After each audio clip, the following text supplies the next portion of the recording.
2 y 6 en las Islas Canarias, segunda hora de este espacio en blanco de hoy con un invitado, Daniel Stulin, que os se le ha ido la cabeza. ¿Sabes cuánta gente te están dando leña por muchos sitios, ¿no? He estado viendo los diferentes sistemas que tenemos. Siempre y cuando se deletrea bien mi nombre, E-S-T-U-L-I-N, no hay problema. Stulin. Stulin, no.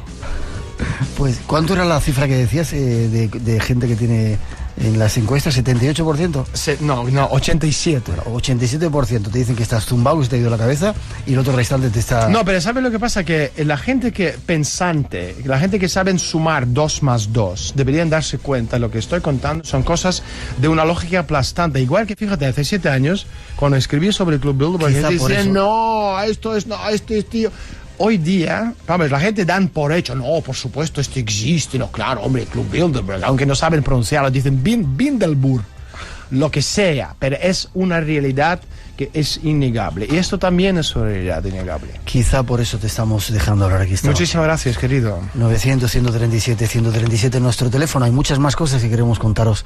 Va a hablar de... Porque en esto del libro que ha escrito han juntado todo. Disney, ¿Cómo no? ¿Cómo todo? La televisión, Busto, la música, Britney Spears. Todos los elementos clave de control. Bueno, y como tenemos todavía algunas cosas que contaros detrás de esa introducción, seguimos, no os perdáis el programa de mañana. Tendremos, yo creo, una invitada más tranquilita, no estará tan zumbado como este que tenemos hoy. Pero es divertido que es tenerme en el programa, ¿eh? Me lo paso bien, tras esa introducción. Vivo yo. Tras esa introducción seguimos.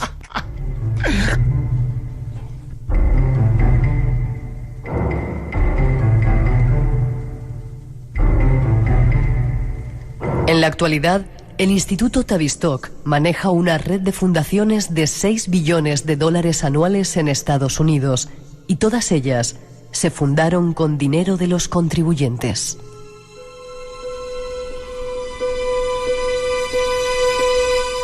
Las 10 mayores instituciones están bajo control directo, con 400 filiales y otros 2.000 grupos de estudio y centros de pensamiento que originan muchos tipos de programas para incrementar el control del orden mundial sobre el pueblo americano.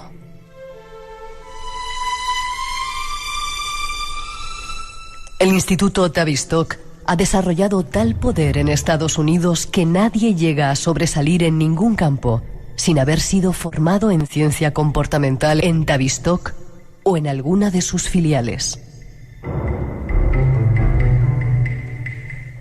Tratemos de conocer algo más de las influencias de este instituto y cómo pueden afectarnos. Decíamos, Daniel, en esa introducción que hay muchas redes que surgen de este Instituto Tavistock, fundaciones, asociaciones, etcétera, etcétera, etcétera, etcétera. Todos con la finalidad de tratar de controlarnos, y utilizan todos los medios para convertirnos en masa sucia, ¿lo llamas tú?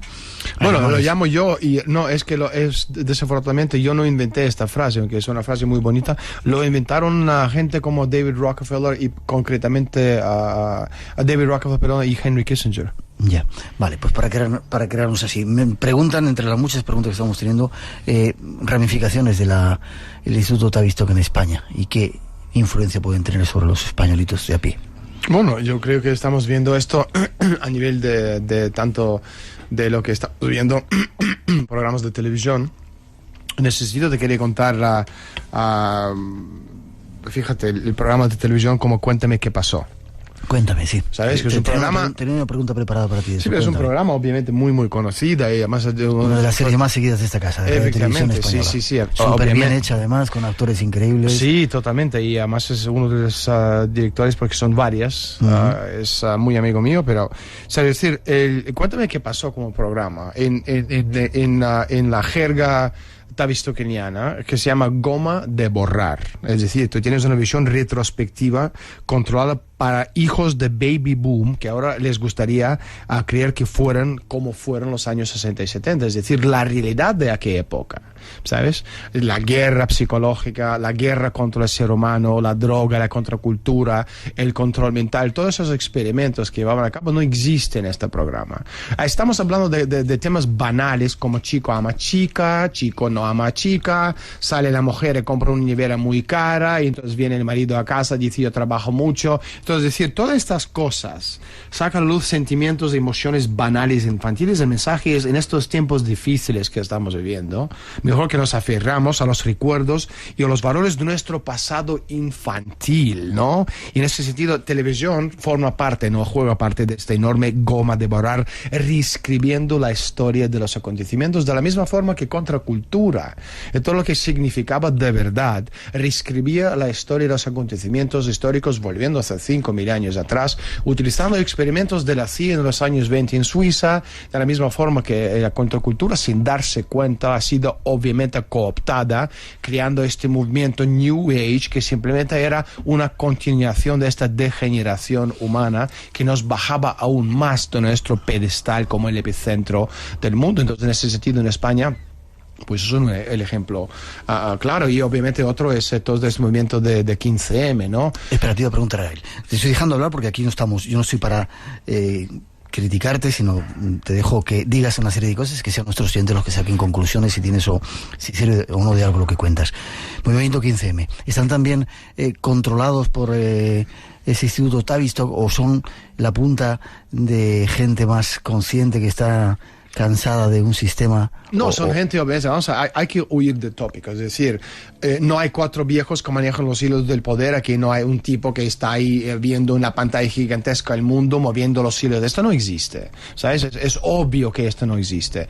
Tú tienes la grandísima mayoría de las personas dentro de estos movimientos sociales que son buena gente, hartos de todo lo que estamos indignados, viviendo. El nivel de Túnez. Todo este movimiento de primavera árabe empezó porque en Túnez un señor que tiene doctorado en física cuántica y no tiene trabajo, estaba trabajando en un stand vendiendo higos, y cuando no le renovaron el permiso de vender higos se suicidó. Esto desencadenó todo el movimiento que estamos viendo. Y lo mismo que estamos hablando en Egipto, tienes un movimiento social de millones de personas que se levantaron porque no es que eran pobres, es que no tenían ni 0.0 como 0 dividido de 0 de nada. Entonces, pero una vez que se levanta este movimiento social, tú no puedes ir contra este tsunami de millones de personas, tú tienes que romperlo desde el dentro, y viniendo del mundo del contraespionaje es una de las cosas que sabemos hacer. Cualquier movimiento social se puede romper desde el dentro, igual que lo han hecho en los años 60, es decir, Woodstock, Monterrey, fueron experimentos. ¿Por qué? Experimentos porque tú tenías, después del asesinato de JFK en 1963, un movimiento nació en Estados Unidos de las personas que estaban vinculados, de los jóvenes, al movimiento de Martin Luther King y de derechos civiles, millones de jóvenes visionarios, puros, que querían un mundo distinto. Y claro, tú no puedes tener un movimiento de millones de personas que van en la dirección liderada por un ser humano como Martin Luther King. Lo tienes que destrozar desde el dentro.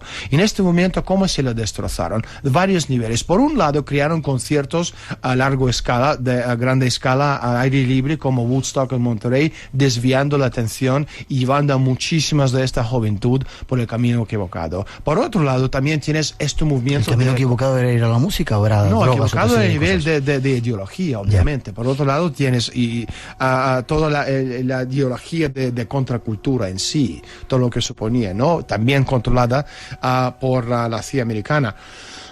Todos esos experimentos obviamente formaban parte de este gran plan, ¿sabes? No plan de 4 viejos en pañales, sino plan de una organización vinculada a muchas cientos de organizaciones mundiales con gente muy, muy poderosa cuyo objetivo no ha cambiado desde nunca. Es decir, asegurarse el control del ser humano. En ese sentido, tanto todo, desde los medios de comunicación hasta movimientos de contracultura, hasta los movimientos como 15M, porque ya lo conté ya varias veces. Yo conozco el tipo que montó el movimiento 15M en Madrid. Sí, ¿quién era? Es un ruso soviético judío que se llama Vlad Zweigbergk. Sí. Es un tipo vino de Estados Unidos medianos del mes de febrero y dijo a un grupo de íntimos amigos míos que dentro de un mes habrá una revolución en España. Se instaló en un palacete en Calle Pez, muy cerca de donde vive Esperanza Aguirre, y yo estuve en su casa porque ellos me invitaron porque yo era amigo de íntimos amigos de esa gente. Yo vi en su casa $500,000 en ordenadores, unos $100,000 en cableado. Dime tú qué clase de indignados esos son,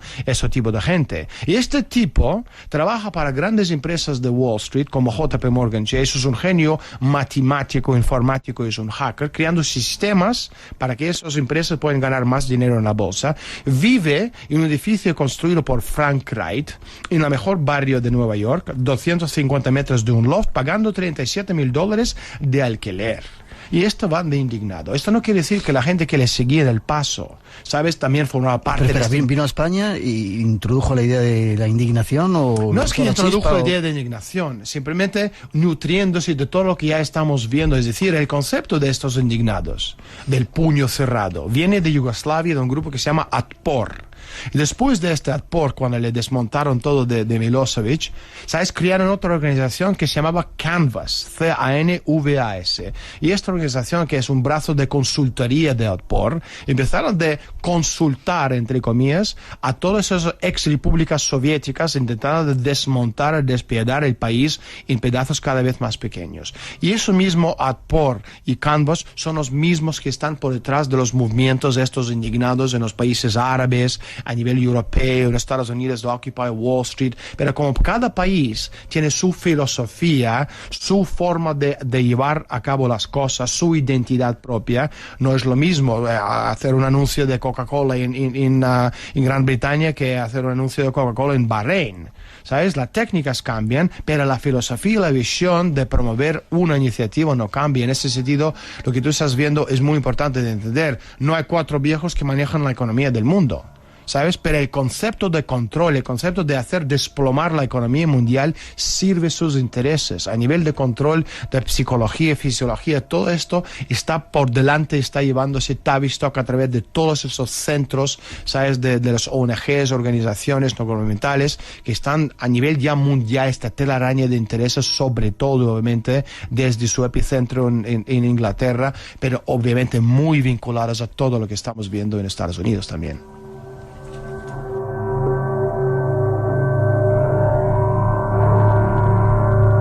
Nos queda muy poco tiempo, 3:18, y quiero tocar todavía varios temas. La ciencia ficción, los ovnis, hablas también en tu libro. Primero déjame que te pregunte por Barrio Sésamo y Disney. ¿También es un método para poder controlar a nuestros niños? Sí, vamos, si el porcentaje de gente que están en mi contra, 87, ahora vamos a subir a 98. Disney obviamente es un experimento social. No están, fíjate cómo está estructurado el programa, ¿no? No están pensados para hacer pensar a nadie, sino hacer sentir, ¿no?, al pueblo, tanto adultos como niños, poniéndolo al mismo nivel emocional infantil. Esta es la clave, ¿no? El concepto de emocional. Esta carga emocional crea un gran retraso mental en adultos. Es una cosa absolutamente estudiada por los psicólogos. Estamos hablando de superdosis de simbolismo junguiano. Y lo que básicamente tú estás viendo en todas las películas de Disney, muy buenos contra de muy malos. Y los muy buenos siempre ganan, pero no por esta chispa divina de la razón del ser humano que nos separa y divide de los animales, sino por algún hechizo, alguna magia de alguna hada que son mucho más fuertes que es mal. Estamos hablando de espiritualidad típica de Carl Jung. Otra cosa muy interesante. Tú conoces ese famoso Mickey Mouse Club, ¿no? Uh-huh. Que también conocido como Club 33. ¿Por qué? Bueno, porque Disney era un masón y no cualquiera, sino un miembro de estos Illuminati muy importante. Y Mickey Mouse Club básicamente era un experimento, un lavado de cerebro colectivo dirigido a los niños. Yo no sé si tú has visto alguna vez el programa, pero seguramente los oyentes lo conocen de sobra. Estamos hablando Orejas de Ratón, todos cantando al mismo tiempo canciones con líderes de grupos, los famosos Mouseketeers, cantando entre ellos Saludo del Club Mickey. ¿Cuánta gente todavía aún tiene estas orejas de ratón? Pero cuando empiezas de pensar, además el mensaje, escuchar a los padres, ir a la iglesia, seas buen patriota, Ahora remontamos unos 70 años atrás en la historia y es una copia y pega de juventud hitleriana. Ojo lo que te estoy diciendo, el truco radicaba que desaparecieran los símbolos nazis. Y en vez de símbolo nazi, como suástica, tú tienes las orejas de Mickey Mouse. Pero el concepto no ha cambiado en absoluto. Y Barrio Sésamo es básicamente un poco de lo mismo. Las competencias sociales, la tolerancia, la forma no agresiva de resolver conflictos, es lo que te están enseñando. Y esta forma no agresiva de resolver conflictos es lo mismo lo que está enseñando ATPOR, esta organización que montó y desmontó a Milosevic, todos los regímenes a lo largo y ancho del mundo con el apoyo del gobierno americano. Y otro mensaje muy interesante, oculto, es que la única solución es de compromiso, aprender a tolerar. Pero ¿cómo puedes tolerar el mal? ¿Cómo puedes tolerar cuando 10 chavales skinheads están pegando a una mujer vieja porque es negra, porque es lo que sea, de 70 años de edad? Aquí ya no hay discusión ninguna. Te vas al saco y defiendes a muerte hasta la mismísima la Constitución. Y otra cosa también a mí me llama la atención, porque yo soy un ser humano, no soy un animal. Cuando yo estoy viendo en programas como Barrio Sésamo, tú tienes, ¿cómo se llama el pájaro este en español? En inglés se llama Big Bird. No sé si es gallina, sí. No sé si es un avestruz. No. Vamos, yo cosas como estas las como, las meto en el horno y las como. Es una gallina. Sí. Es una gallina grande, ¿no? Fea y grande. Capo no sé qué, perfecto. Pues hasta capo de la gallina, ¿sabes? O Miss Piggy, ¿cómo se llama? Cerdita, Peguicita. Estos personajes están dando lecciones de comportamiento a un niño que es un ser humano. ¿Te parece normal que un animal como cerdo... Los niños juegan con animales. Está diciendo a un ser humano que es tu hija que debería reciclar porque hay que salvar el mundo? Es el mismo mensaje genocida de WWF y Greenpeace. Salvemos el mundo matando al ser humano. No. Nosotros somos los dueños del planeta Tierra y la forma de salvar al ser humano es conquistar el espacio. Esto se llama inmortalidad y esto es lo que degenerados como Rockefeller y compañía quiere evitar a toda costa. Y esto es el concepto de lo que se trata un elemento del Instituto Tavistock. ¿No crees que el ser humano, bueno, no quiero discutir contigo, el ser humano es una pieza más en todo este planeta y deberíamos estar reunidos con todos los animales? Te das cuenta que somos reyes, ¿no? ¿O no? Yo creo que no, somos una pieza más. Pero yo no soy aquí nadie para dar opiniones. OVNIs. ¿Cuánto te quiero, querido? Gracias, yo también a ti. OVNIs, OVNIs extraterrestres. Es quizá el último capítulo de esta historia, de este mare magnum que has montado con este libro, en el que has mezclado en esa caldera de pócimas extrañas todo lo que se te ha ocurrido en mente. ¿Qué pasa con los ovnis y los extraterrestres? ¿Vienen, no vienen? ¿El 2012?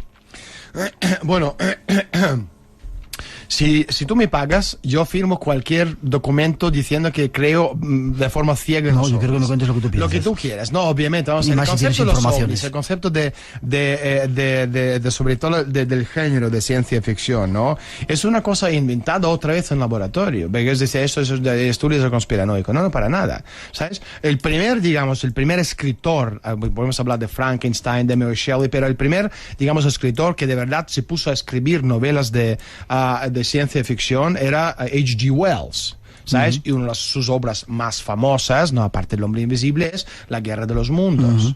Y La Guerra de los Mundos, ¿qué es lo que nos cuenta? Nos cuenta esta guerra, ¿no?, entre el ser humano y unos extraterrestres que son obviamente mucho más potentes, poderosos que el ser humano. Lo que pasa nosotros, esta guerra lo ganamos, pero no por esta divina chispa de la razón del ser humano, sino porque unas bacterias, que es un elemento más primitivo en la faz de la Tierra, ¿sabes?, es más poderoso que los extraterrestres. Es el mismo concepto de Disney, donde el bien gana no porque somos genios, sino porque una hada tiene varita mágica para hacerse con el control. El objetivo es el mismo, es decir, desplazar al ser humano de su epicentro. En ese sentido, vamos a ver lo que yo te comentaba antes, ¿no?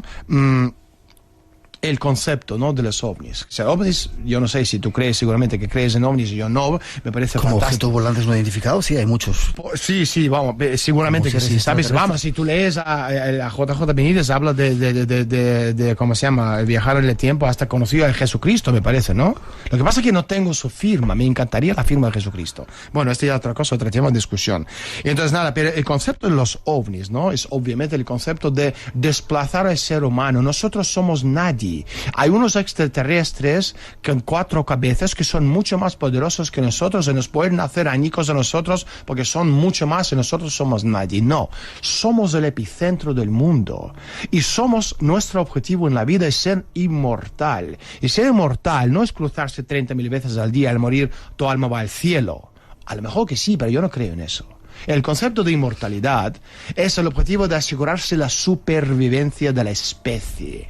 Conceptos universales del ser humano. Ya, y para eso tenemos que conquistar el espacio. Ya, aquí no lo estamos haciendo muy bien, ¿no? Porque estamos destruyendo toda la naturaleza, matando los animales. Claro, especies. bueno, nosotros por encima de todo estamos destrozando el crecimiento, el desarrollo, estamos destrozando a nosotros mismos. Pero no a Rockefeller, sino a nosotros. Ya. Y esto también está muy bien pensado. Lo que se pretende entonces es la supervivencia del ser humano. Ahora te digo tu planteamiento. ¿El ser humano es una chispa divina? Sí, nuestro Sí. cerebro es esta chispa divina de la razón, ¿sabes? Y a través de esta chispa divina de la razón, ¿sabes cuál es el bien más importante del planeta Tierra? ¿Petróleo? ¿Gas natural? No. Esta capacidad intelectual del ser humano. O de sentir, dicen de algunos. 7.000 millones de personas, de seres humanos, descubrir principios universales de naturaleza que nos ayudan a mejorar la vida del ser humano por kilómetro cuadrado de espacio. Y esto siempre ha sido el objetivo, y la gente que están comentando, que dice estudio y no sé qué, simplemente no entienden lo que es ser platónico y ser clásico de la cultura clásica, que remonta 2.500 años atrás. Y esto básicamente siempre ha sido la lucha, borrar de la faz de la tierra cualquier faceta, cualquier recuerdo, cualquier sombra de esta cultura que eleva al ser humano a niveles insospechables. Y en ese sentido también, ¿por qué están eliminando, destrozando música clásica, sustituyéndola por cualquier otra cosa de generación, ¿no? Porque la música clásica y la cultura clásica es la única que eleva al ser humano. ¿Hay que volver a eso entonces? ¿A qué? A la cultura clásica, a la música clásica. Ojalá que Dios te escuche.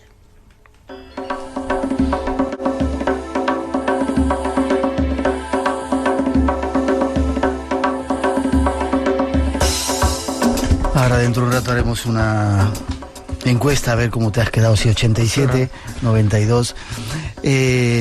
Gracias, han quedado muchos temas en el tintero. Instituto Tavistock, por lo menos queríamos tocarlo porque si tienes razón, o por lo menos yo invito a nuestros oyentes que se informen. A mí cuando estaba preparando el guión no tenía mucha información del Instituto Tavistock y me he ido dando cuenta de por dónde iban las... Tenemos un minuto, te quiero contar, vamos. Sí, una tenemos un anécdota minuto. que es una cosa que llama mucho a la gente. Johan Cruyff, ¿sabes? Formaba parte del equipo mítico holandés en los años 70 nacional, ¿sabes? Este equipo tiene un nombre, un nick, ¿no? Que se llamaba la Naranja Mecánica. Sí. ¿Qué tiene que ver Naranja Mecánica con el equipo de fútbol? Absolutamente nada. Son mensajes, lo que tú ves, y luego mensajes subliminales. La Naranja Mecánica era una sociedad dominada por una rabia animal.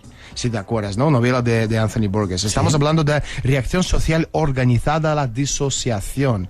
Y este grupo se vuelve fácil de controlar y obedecería dócilmente los órdenes sin rebelarse, que básicamente es la finalidad del ejercicio. Y lo que estamos viendo hoy día, asegurarse este tipo de esclavos. Lo que pasa es que la gente no se dan cuenta que es una cosa absolutamente real.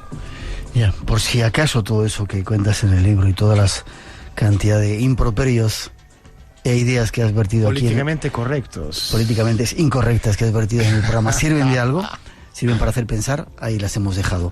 Y yo invitaría a nuestros oyentes que por lo menos siguieran un poco la pista de ese Instituto Tavistock para que se den cuenta de la cantidad de implicaciones que tiene, como a mí me ha ocurrido cuando estaba preparando el programa. Muchísimas gracias, querido. Te quiero, pero no sé si estás loco, cada día más loco.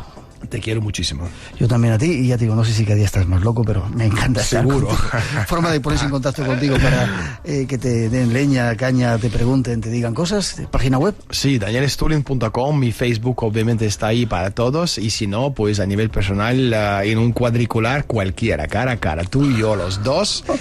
Macho man, yeah. Por si acaso dices cosas que tienes razón, ahí las has contado. Gracias, ha sido un placer, Daniel. Espero volver a verte. Igualmente. Gracias.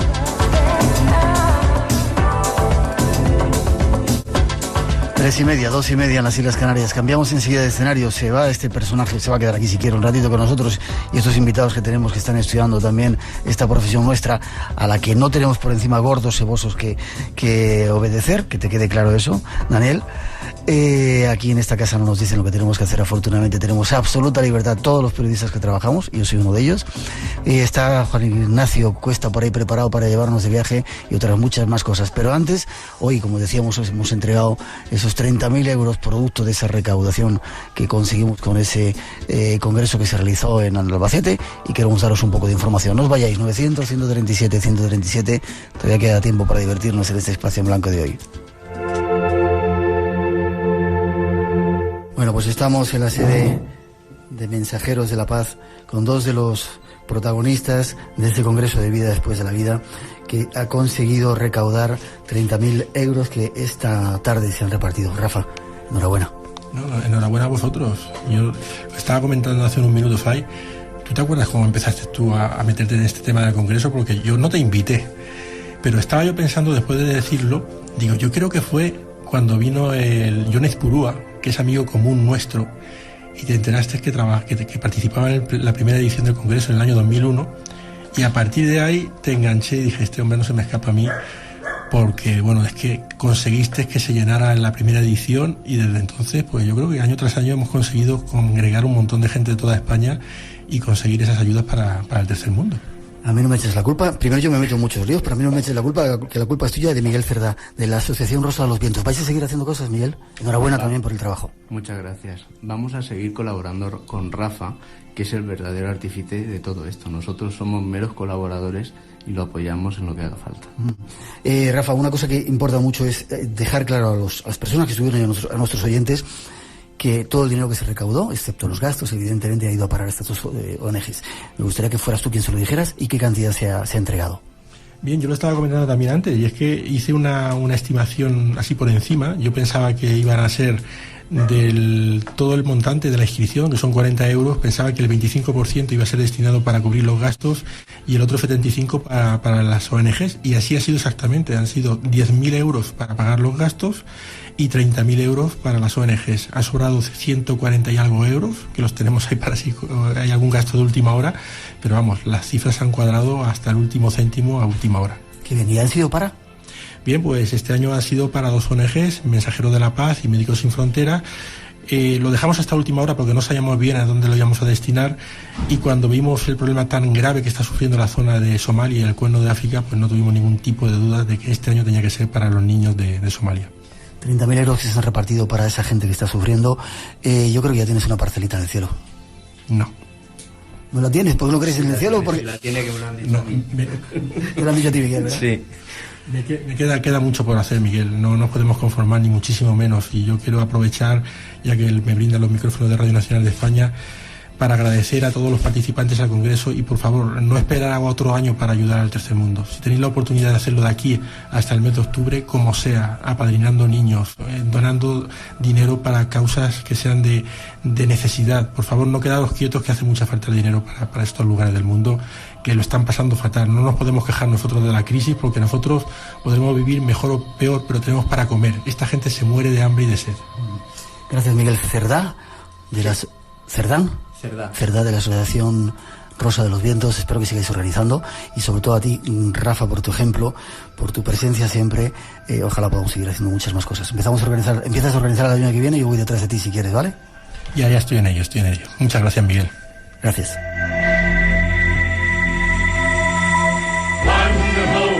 Nómadas. Sabemos que las galletas danesas vienen en caja redonda. Conocemos a la Sirenita, pero queremos saber más. Con Álvaro Soto. Este fin de semana, Copenhague, una ciudad con canales, palacios y castillos. Siempre se decía que nosotros somos los latinos del norte. Todo en un ambiente muy familiar. Nómadas, los sábados a las 7 de la mañana en Radio Nacional. Espacio en Blanco. El fin de semana de 2 a 4 en la madrugada del sábado y del domingo.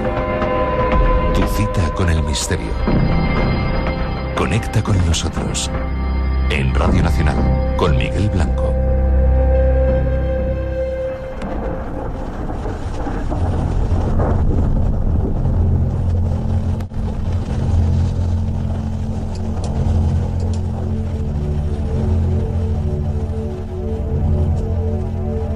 Rincones y misterios. Esta sintonía nos lleva a las manos de otro de nuestros compañeros, Juan Ignacio Cuesta. Buenas noches. Buenas noches, Miguel. ¿Cómo estás? Pues no todo lo activo que estoy habitualmente, porque estoy un poquito pachucho, pero vamos. Pero tienes buena cara, estás bien. Ahora sí. Y hoy nos has estado ayudando, atendiendo a nuestros oyentes. Vaya mogollón que se ha formado con Daniel. Una experiencia alucinante, sí. ¿Ya conocías a Daniel? Sí, ya le conozco, ya he leído varios de sus libros. Ajá. Está un poco zumbado cada día que pasa, se lo he dicho a él, evidentemente. Está parte más zumbado, pero de vez en cuando suelta alguna que hay que tener cuidado con lo que dice, ¿no? Quizá por eso sea interesante algunas cosas. Tengo mis propias opiniones sobre algunos de estos temas y así se lo he comentado a quien me lo ha preguntado. ¿Lo comentamos o nos vamos de viaje? Yo creo que debemos irnos de viaje. Bueno, creo que nos están preparando por ahí una sintonía, pero con Juan Ignacio desde hace un tiempo estamos viajando por diferentes lugares, porque hay muchos lugares en España mágicos de poder, y tú tienes un especial olfato para encontrarlos, ¿eh? Hay en España y fuera de España, pero es que en España hay tantos. De todas maneras, yo me imagino que en otros ámbitos geográficos seguramente que también encontramos un número parecido. Solo hay que estar allí. Yo, cuando empecé con todo esto, parecía que había 20 o 30 lugares en España. Eso era lo que tenían contabilizados maestros como García Atienza. Pero mi experiencia personal es que he ido encontrando casi 2 sitios por municipio, o sea, que es una... 2 sitios por municipio. Sí. Y las características de esos lugares mágicos son ¿qué tienen? ¿Son lugares antiguos donde antes hacían algún tipo de rituales? ¿Son lugares que han sido venerados por otras culturas, por otros pueblos? Hay de todo. Los hay que ya tienen una tradición antigua, que vienen del mundo celta, celtíbero, los hay que vienen del mundo romano, incluso los hay que vienen del mundo medieval, los hay los sobrevenidos, los hay los que se han construido ad hoc. Por ejemplo, cerca de Madrid, en Cúbar de la Sagra, hay un rocío dedicado a la Virgen de la Luna, que es la Virgen de Villanueva de Córdoba, y sin embargo lo han transformado en un lugar aséptico, lo han transformado en un lugar de poder para ellos, indudablemente, porque un lugar de poder es el que lo tiene para quien sea. Ya. Y hace poco hablábamos del 11 de 2011 como un momento en el que se iban a abrir muchas puertas estelares espirituales en el planeta Chartres, la pirámide de Egipto, donde vamos a ir ahora dentro de nada, Chichén Itzá. Es cierto que eso, es decir, esos lugares se pueden abrir, se pueden activar de alguna manera, esos lugares mágicos o sagrados. Muchos de estos lugares están regidos por coordenadas cosmológicas desde tiempos muy antiguos. Por ejemplo, en Stonehenge, lo conocemos todos, que es una especie como de observatorio, pero otros que hay en la geografía española también tienen una tecnología, por decirlo de alguna manera, parecida. Por ejemplo, la Colina de las Lluvias en la provincia de Cuenca está muy regida por los movimientos del Sol. No olvidemos que en el mundo romano, por ejemplo, las ciudades se trazaban siguiendo los movimientos del Sol con respecto a 2 ejes, que era el Cardos y el Decumanus. El Decumanus se dividía en 12 para dividir el día. O sea, siempre el hombre ha estado muy dominado por los números, sobre todo por los números que vienen de la observación de las esferas y de sus movimientos. 3:39, 2:39 en las Islas Canarias. Este es nuestro segundo tema con un compañero. ¿A dónde nos vamos esta semana? No sé si tenemos preparado un sonido, que tú siempre nos traes sonidos diferentes. Preguntamos a nuestros compañeros, ¿tenemos preparado ese sonido del lugar al que vamos? Vamos a escucharlo y ahora nos dices dónde es, ¿vale?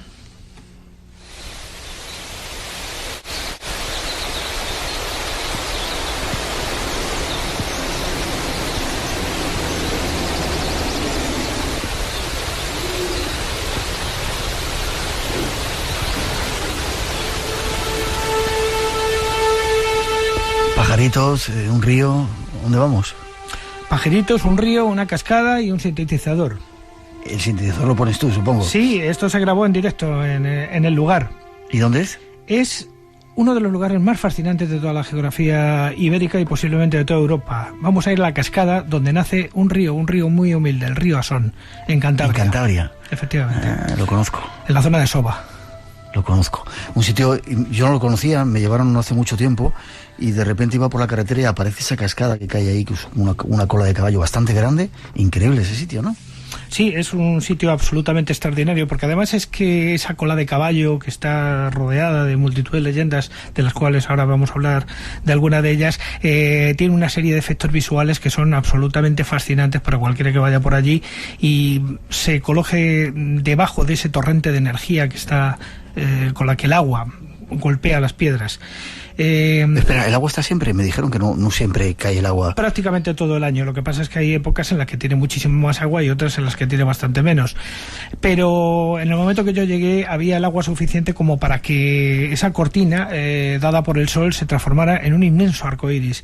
Porque es una de las cosas que caracteriza precisamente la cascada del Asón, la aparición de ese arco iris que ha dado lugar a cientos de leyendas y sobre todo a la aparición de distintos seres féricos de la zona, recogidos pues por algunos tratadistas, al igual que en Asturias, por ejemplo, Rosso de Luna encontró todos los digamos nomillos, hadas y todo tipo de seres espirituales que andaban por los lagos de Somiedo. En Asón también tenemos a Miguel Ángel Saiz Antomil, que hizo también una búsqueda de todos estos seres y de las leyendas asociadas a ellos. Qué curioso. Vuelvo a repetir el lugar para que la gente, es un sitio que hay que conocer. El Valle de Asón, que va desde el pueblo de Arredondo hasta lo que llaman los Collados del Asón, por donde ya se vierte la montaña hacia Espinosa de los Monteros. ¿Qué creencias hay allí o qué leyendas se dan en ese lugar? Fundamentalmente son los seres que habitan en la montaña. Es un bestiario muy curioso porque está formado, por ejemplo, por el ojáncano, que es una especie de basajao, un vasco, pero a la cántabra, que anda por allí por los bosques, con mucho poder y molestando también un poquito a la gente. Pero el ser, digamos, férico fundamental son unas haditas que allí se las llama anjanas. Que en otras zonas de España aledañas se las llaman también chanas con otros nombres, pero estas fundamentalmente son anjanas y todas ellas tienen su propia historia. Hay algunas que son muy bonitas, por ejemplo, si quieres que conozcamos una. Por favor. Una anjana nos cuenta: yo soy una anjana que hace cientos de años vivió aquí en lo hondo de este manantial.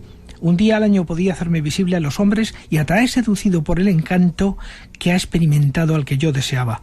Si hubieras escogido alguna de estas joyas fabricadas por gnomos sapientes, te hubieran sumergido fatalmente para siempre, quizá en el arroyo formado por la Fontana de Plata, y esa era mi angustia y mi tragedia. Esto nos lo cuenta una anjana. Pero en el Valle de Asón las anjanas están por todas partes. Hay otras que están relacionadas con elementos de la zona, con las cuevas, con el agua, y en concreto con la cascada del Osón. Hay una leyenda maravillosa que habla de dos hermanas, que eran dos anjanas, de las cuales una de ellas era muy traviesa. Entonces la hermana mayor, para digamos moderar ese carácter jovial y a lo mejor excesivamente bromista que tenía la menor, un día hizo un conjuro y la hizo dormir justo en uno de los balcones de la montaña. Entonces sus cabellos cayeron por la roca y de repente se transformaron en la cascada del Asón, la cascada que vemos hoy, que por cierto tiene otras leyendas, como por ejemplo que sería la cola del caballo del apóstol Santiago y otro tipo de cosas. Qué bonita es esa leyenda. Déjame que hagamos una mínima pausa.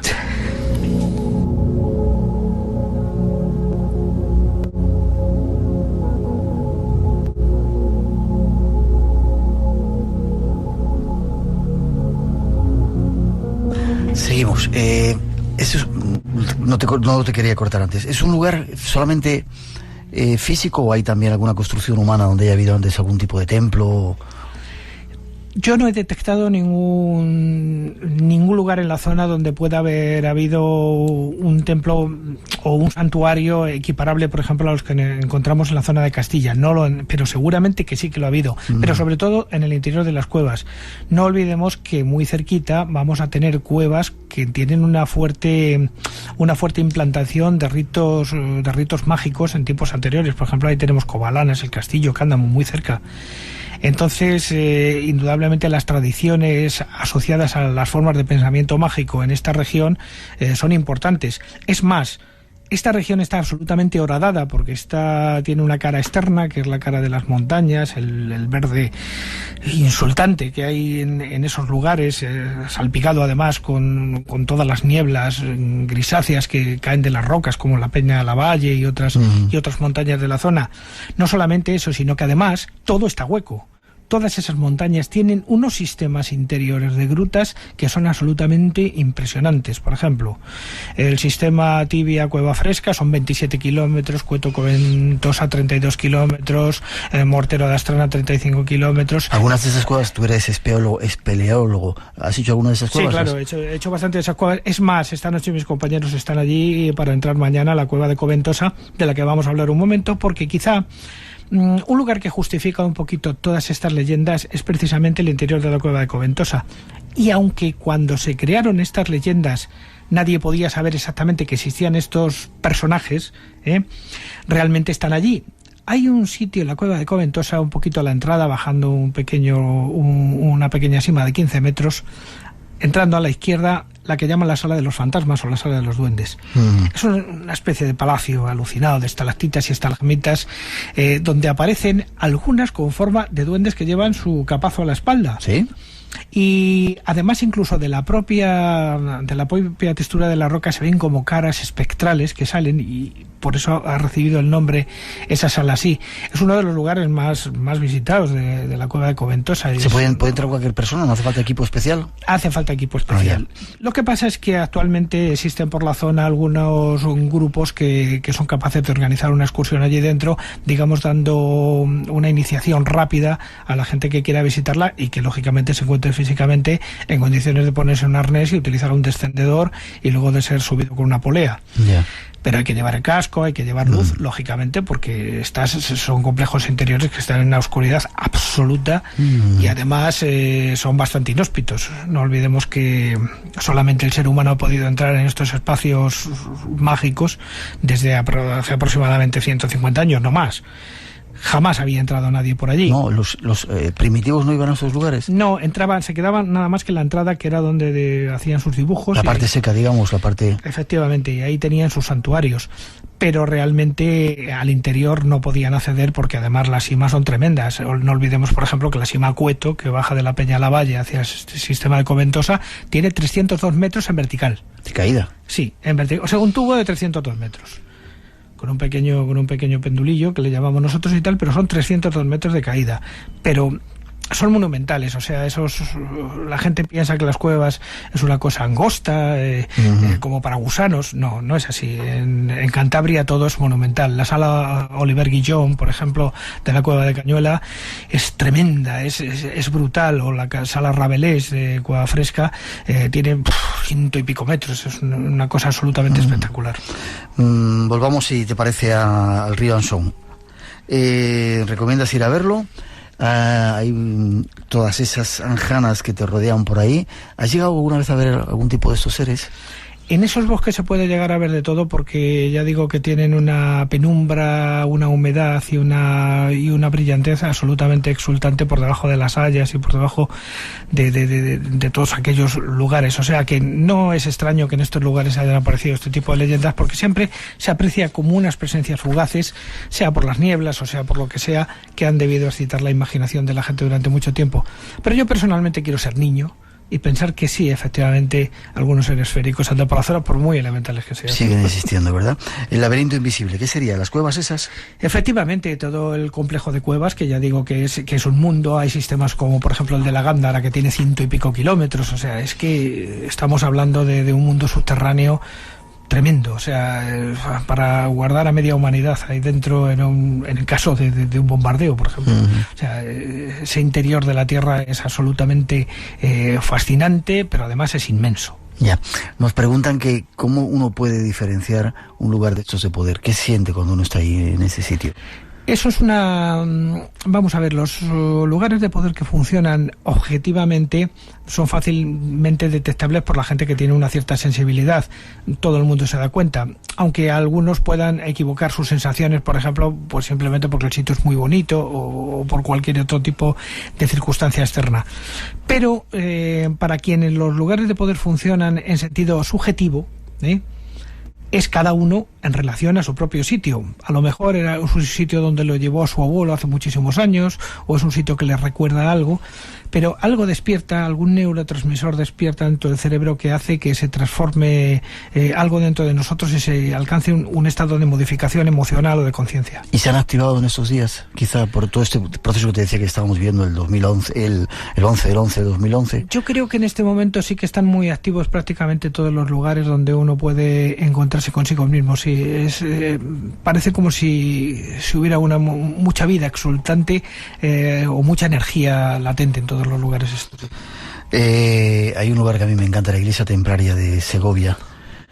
La Veracruz. La Veracruz.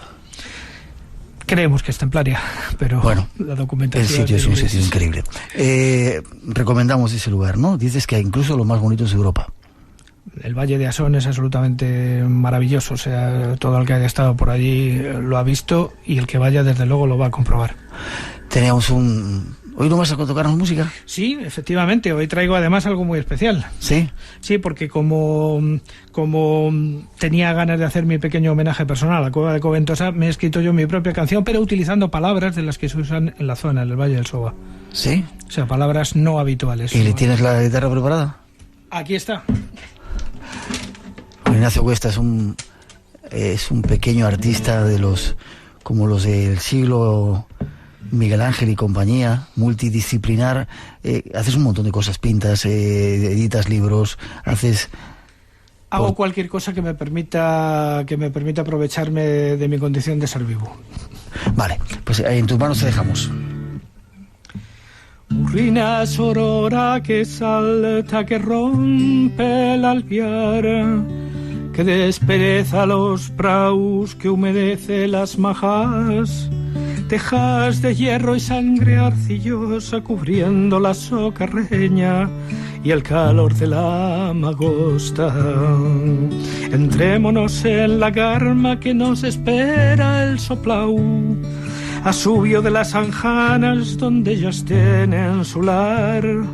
Rutan las hojas tapizando el cel, murria de otoño que jurrica las hayas, como atizada zurrasca, mientras hacemos el yen. Será el loján que nos soplando que no quiere que nos hacemos.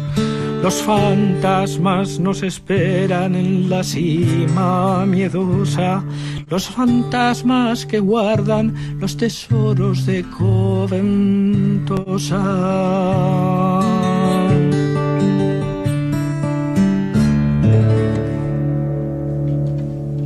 Después de haber visitado ese rincón y ese misterio nuevo del Valle de Asón, donde digo a nuestros oyentes, Juan Ignacio me pasa siempre unas notitas, pero no he visto la letra de la canción. ¿Dónde la tenías?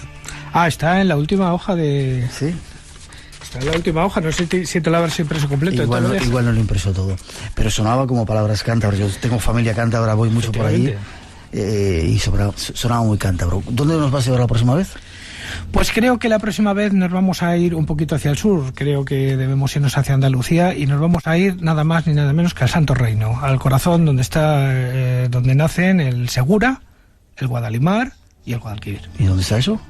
En la Sierra de Cazorla, Segura y Las Villas.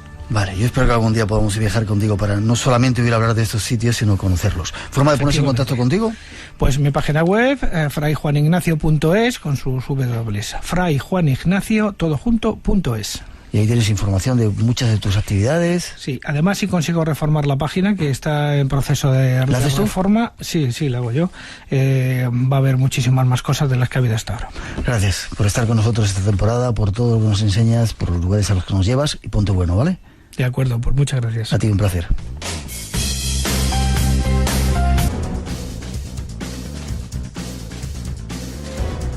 Después de los servicios informativos de las 3, las 2 en las Islas Canarias, regresa de nuevo el tiempo de los misterios. 1 hora tenemos todavía por delante para estar juntos. Gracias a todos los que seguís ahí conectados en este programa especial, programas especiales del Espacio en Blanco de verano. Saludos a los que estáis en Radio 1, Radio 5 en directo, a los que nos descargáis en el podcast y a todos los que en un montón de países fuera de España estáis conectados con el Espacio en Blanco. Saludos, un abrazo, gracias a todos. Y este Espacio en Blanco en esta segunda hora continúa todavía con algunas respuestas de Carlos Castaneda. Sigamos buscando más aspectos desconocidos de la vida de Carlos Castaneda. Recapitulemos. Una de las figuras más enigmáticas que surge a finales de la década de los 60 es la del antropólogo Carlos Castaneda, el estudioso que termina siendo el estudiado cuando se encuentra con Don Juan, un brujo yaqui que le abre las puertas de otros mundos. Los libros de Castaneda, que incluyen las enseñanzas de Don Juan, Viaje a Ixtlán, Una realidad aparte, El don del águila, se convirtieron en un fenómeno editorial inusitado. En 1991 circulaban 257 ediciones autorizadas, traducidas a diversas lenguas. Solo en Estados Unidos se habían vendido 8 millones de ejemplares. En México, sus libros fueron traducidos inicialmente por Juan Tobar y José Agustín. La paradoja es que un autor tan conocido era prácticamente un desconocido. No se sabía si era brasileño, peruano o mexicano. Era un personaje que no se dejaba fotografiar. Mantenía el misterio de la indefinición.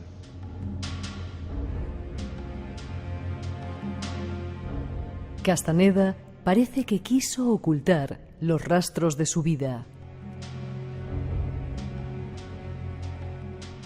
Pero hoy hay muchos que se hacen preguntas sobre su vida y obra.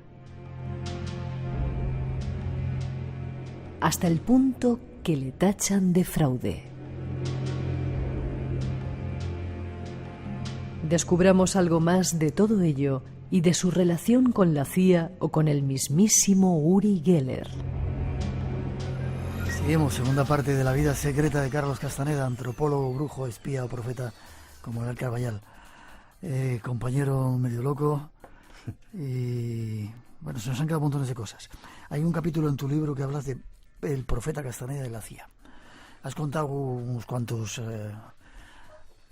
parte de la historia de Carlos Castaneda. Seguramente tendrás que volver a venir para seguir dando más datos exhaustivos de esos que tú tienes. Es que no te he contado nada, macho. ¿No me has contado nada? No te he contado nada, absolutamente nada. No ¿Qué relación tiene? Estamos en directo, ¿eh?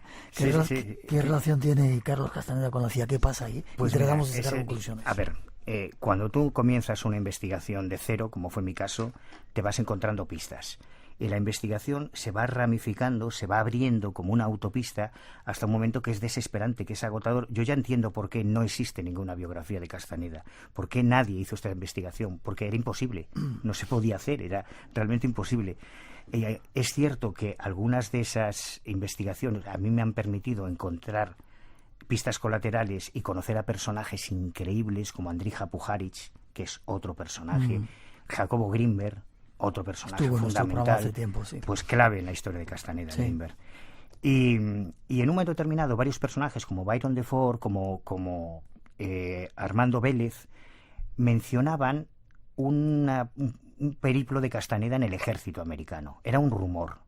Yo se lo pregunté a su hermana, a Lucy, y me dijo que sí, que él en algunas de las cartas que enviaba, porque él dejó de escribir poco antes de publicar las enseñanzas de Don Juan. De hecho, su padre murió con el corazón destrozado pensando que su hijo se había muerto en Estados Unidos porque había dejado de escribir. Sus cartas, por cierto, fueron fundamentales para esta pericia caligráfica que encargué a los juzgados por otro tema en relación con Castaneda.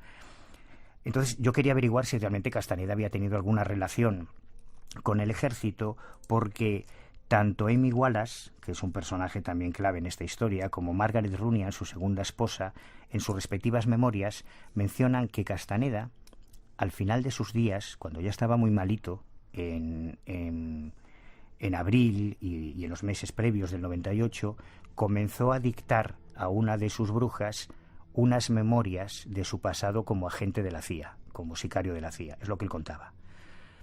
Claro, El hecho es que la Universidad de UCLA fue una de las universidades donde la CIA captó antropólogos en los años 50 para el programa MK Ultra y demás, que además impulsó Andrija Puharich, que fue un inspirador de Castaneda. Cuando en el 2017, en enero del 2017, la CIA desclasifica, entre comillas, 13 millones de documentos, en realidad ya estaban desclasificados, pero los sube a Internet, nos ofrece una base de datos desde la página de la CIA para buscar cosas en los archivos de la CIA, y lo primero que yo busco es Castaneda. Entonces me encuentro con un montón de referencias a Castaneda, algunas fueron falsos positivos, que me hicieron perder mucho tiempo siguiendo cosas que al final no eran, porque aparece, por ejemplo, un Carlos Castaneda como traductor de la CIA, del español al inglés. Yeah. Pero claro, era un cubano, no era el mismo. Pero sí me encuentro un documento en el que se habla de un congreso, de brujería y demás, y se menciona a Uri Geller y a Carlos Castaneda en el mismo párrafo. Entonces, como yo conocí a Uri Geller hace años, dije, bueno, pues de perdidos al río. Localicé el nuevo contacto con Uri Geller, él se acababa de trasladar, ya no está en Londres, ahora se ha trasladado a Tel Aviv. Me pongo en contacto con él, le mando un email diciéndole, mira, soy Manuel, no sé si te acordarás de mí, nos conocimos, hemos estado un par de veces juntos. Me he encontrado un documento de la CIA en el que apareces con Carlos Castaneda. ¿Por casualidad tú lo conociste? Y el cabrón de Geller me responde, no solo le conocí, éramos amigos, siempre trabajamos juntos, pero nuestro trabajo era secreto. Mándame el documento y veré qué te cuento. Déjame que escuchemos un testimonio que tenemos de Uri Geller por ahí. Castaneda gave me a gift, he gave me a ring. Castaneda le regaló a Uri un anillo, which I still have. Que todavía tiene. A ring. A ring, wow, okay. Yes, and he told me it's a magical ring. Un anillo mágico, le había dicho, y que debería... certain powerful mind control. Y que debería llevárselo siempre encima o llevárselo cuando hace ciertos voy a decir trucos, kind of ritualistic, cabalistic things. Cosas cabalísticas. Sí, rituales de control mental y esas cosas. Terminando casi, ahí estaba el testimonio de Carlos Castaneda y Uri Geller, que le regalaba un anillo. Parte de la historia de Castaneda desaparece, no se sabe si muere, va borrando su rastro por todo a lo largo de su vida, ¿no? Yo sí lo sé. Vale, por eso quiero que me lo cuentes ahora, pero un poco la leyenda es que no se sabe si murió, si trascendió, si se fue, si se convirtió en cuervo, qué pasó, ¿no? Esa es la leyenda que parece que circula por ahí. Sí, porque él en los 80 funda una empresa, Hermeutic Unlimited, que es la que gestiona su patrimonio, que él se hace millonario con los libros. Y crea una empresa, por aquí tengo los estatutos, con las firmas de las socias, que son las brujas, lógicamente, y que además es muy interesante porque... ¿Brujas con lo que había sexo? Espera, quería preguntarte, ¿sexo, drogas y rock and roll? ¿Lo dejamos para otro momento? Yo nunca tuve sexo con él, pero lo que ellas contaban es que sí. Vale, seguimos. Lo que ellas contaban es que sí. Y es muy interesante cómo los nombres de las brujas aparecen en los documentos oficiales dependiendo si Castaneda estaba de acuerdo con ellas o no. Es decir, que en algún momento las castigaba y al castigarlas ya no aparecían como socias de las empresas ni en este otro documento que es el testamento. Ya. Que es muy interesante por lo que ocurrió con Carol Tix y demás. Y esto a cuento que venía. La empresa y las empresas... Sí. Son las que gestionan su patrimonio y la última empresa es Clear Green, que es la que cuando aparecen los pases mágicos, la Tenseguridad, gestiona los talleres y los cursos, algunos hasta de $1.500 por persona, lo cual supone unos ingresos muy importantes y que hoy se siguen manteniendo. Clear Green sigue existiendo hoy con dos de las Chacmoles, de las Múrez, y con Carol Tix al frente. Y cuando él muere, cuando Castaneda muere, imagínate, de repente se cae el sustento, el pilar de toda esa industria. Espera, ¿pero se muere? Muere, o sea, se muere. Este es el parte de defunción de Castaneda. Él falleció de cáncer, estuvo varios meses. Hay, de hecho, un matrimonio, yo la entrevisté a ella, Gaby Gaber, que ellos asisten a las últimas clases de Castaneda en Los Ángeles, en el grupo nocturno y las clases dominicales, que es donde estaba el grupo más íntimo de Castaneda, ven algo raro, desconfían y no se les ocurre otra cosa que empezar a seguirlo. Cuando Castaneda salía de las clases, iba a su casa, ellos se convierten, ella me decía, éramos detectives espirituales. Gracias a eso hay horas de grabación de Castaneda en los seguimientos, y no solo eso, sino que recogen su basura. Y en la basura encuentran toda una serie de documentos realmente sorprendentes, incluyendo los registros económicos de la empresa, certificados de matrimonio de Castaneda con varias de sus brujas, etcétera. Es decir, que Castaneda muere, tienes el certificado de función, muere en Estados Unidos. Lo que ocurre es que ellos ocultan la muerte, porque en ese momento todos querían su parte del pastel. Ahí resurge de la nada Carlton Jeremy, el hijo de Margaret Runyan, al que él, en este último testamento deshereda expresamente. Él deja claro que no le deja nada ni a Carlton ni a Charito, y van a juicio. Y esta es la razón por la que la noticia de la muerte de Castaneda se publica 3 meses después de que se haya producido la muerte. En primera instancia, ellos ocultan la muerte, se le incinera, porque en el fondo todos esperaban que él realmente ardiese, como supuestamente había hecho don Juan, ¿no? Esperaban a que sufriese una combustión espontánea y pasase a la segunda atención. Ardió, pero en una pequeña incineraria del norte de Los Ángeles, donde está el registro de su incineración, y no tuvo más magia que esa. Terminando casi, Manuel, aunque te citaré otra vez para hablar de muchos de los conceptos que se han quedado por ahí, pases mágicos, tensigridad, etcétera, etcétera, la vía del guerrero, etcétera, etcétera. ¿Qué ocurre? O bueno, la conclusión. ¿Quién era o qué es o qué queda de Carlos Castaneda realmente? ¿Fue alguien, evidentemente, que influyó mucho, pero sus enseñanzas fueron ciertas, o detrás había mucha marea de fondo, mucho mar de fondo? Es tan abrumador la respuesta a esa pregunta que yo no te la puedo dar sin mucha más documentación, porque es tan increíble. Solo cuando tienes todas las piezas lo entiendes cómo ocurrió todo, y ocurrió de la única manera en la que pudo ocurrir. Castaneda, sobre todo al principio, se vio desbordado por su éxito, y los acontecimientos siguieron un camino habitual. Él era un apasionado del chamanismo. Él conoció a docenas de chamanes que son el personaje de don Juan, tiene retazos de todos ellos.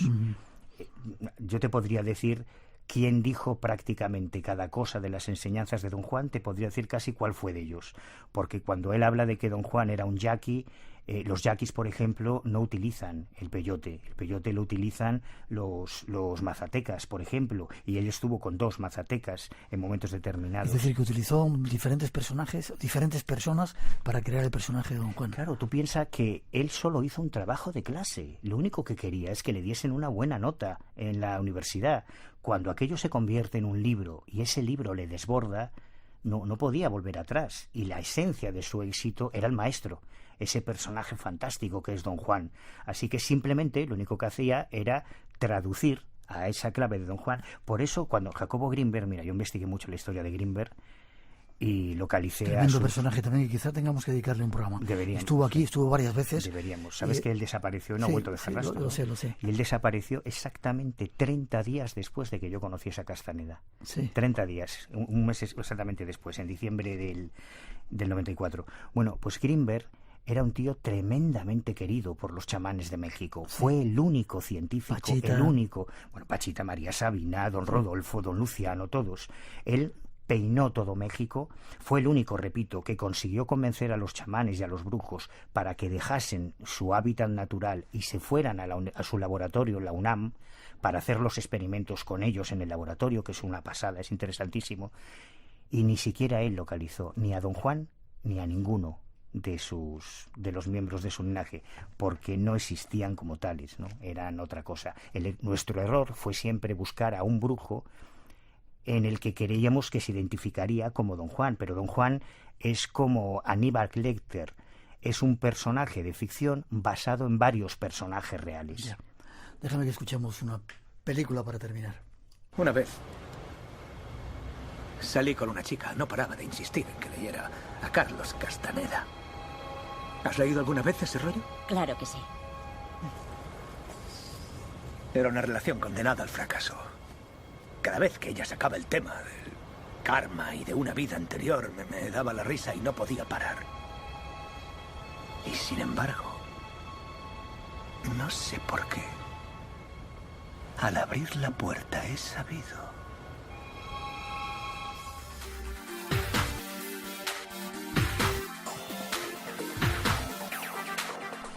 Lo dejamos ahí, ¿te parece, Manuel? Muy bien.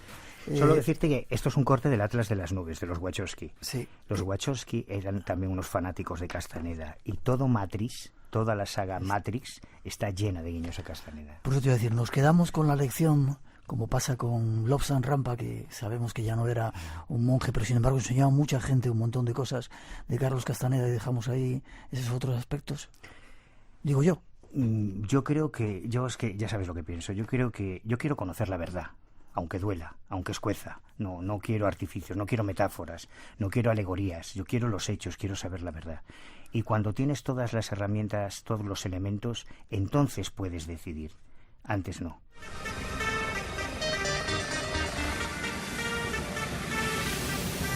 Pues ahí lo dejamos, ¿te parece? Muy bien. Carlos Castaneda, La vida secreta, antropólogo, brujo, espía, profeta. Si hay alguien que quiera conseguir el libro, ¿dónde lo puede pedir? ¿Cómo lo puede hacer? Sí, que yo no valgo para hacer propaganda, macho. Yo no... Bueno, ¿hay alguna página web donde se te pueda criticar y decir que eres un mamón y mandarte...? Ah, sí, para eso está el Ojo Crítico. Vale. El ojocrítico.info. Ahí pueden acordarse de todo mi árbol genealógico. Vale, ¿y si quiero el libro...? Hay una distribuidora que lo está distribuyendo por internet, pero yo creo que con buscar en internet enseguida le saldrá. Carlos Castaneda, el don del águila. Gracias, Manuel. Te sigo viendo y tendremos que hacer una segunda parte de Carlos Castaneda y de ese otro personaje, Jacobo Greenberg, que también es un misterio. Y Andrija Pujarich, de los grandes. Lo apunto. Todo lo mejor para ti. Gracias. Igualmente. Te veo pronto. Los tres grandes partidos alemanes han alcanzado ese... La primera reacción del gobierno italiano... El primer ministro francés, Edouard Philippe, ha señalado... Son tus ojos y tus oídos en el mundo. La condición es de nuevo absoluta en Estados Unidos. Así anunciaba la televisión estatal siria. La posición de Rusia... Corresponsales de Radio Nacional de España. Tu conexión con el mundo. Espacio en blanco. La madrugada del sábado al domingo a las 2 con Miguel Blanco en Radio Nacional.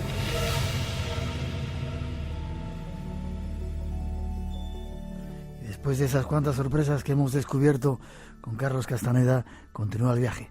Ahora nos esperan unos seres que nos acompañan.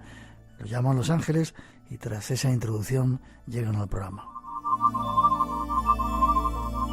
A lo largo de los próximos minutos vamos a recibir la visita de seres especiales. Primero por nuestros dos invitados y después por los seres que les acompañan, que serán el objeto de nuestra entrevista de hoy, Los Ángeles. Y la primera pregunta que nos surge es: ¿existen ángeles entre nosotros? Y si es así, ¿cómo reconocerlos? Cuando pensamos en los ángeles, evocamos a esos bellos seres alados.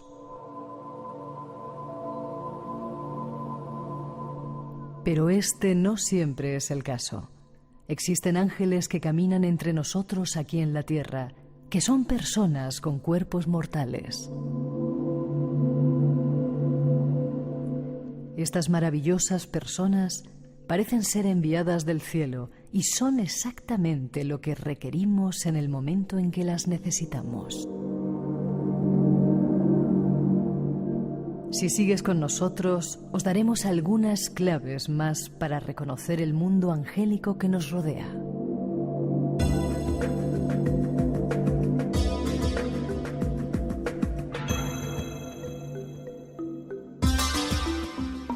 Vamos a ese universo que habíamos anunciado que de vez en cuando nos gusta visitar, que tiene que ver con Los Ángeles, y de nuevo tenemos la presencia de una experta en todos ellos, Gloria Alonso. Buenas noches, Gloria. Buenas noches, Miguel, ¿qué ¿Cómo tal? estás? ¿Te han seguido visitando Los Ángeles? Uy, ya te digo, pero continuamente. Cuéntame eso. Nos acaba de enseñar una fotografía de alguien, una persona que Bueno. tenía su libro. ¿Dónde era? ¿En Montserrat? En Montserrat. Mira, acabo de recibir una foto de una amiga que vive en Barcelona y se llama Pilar.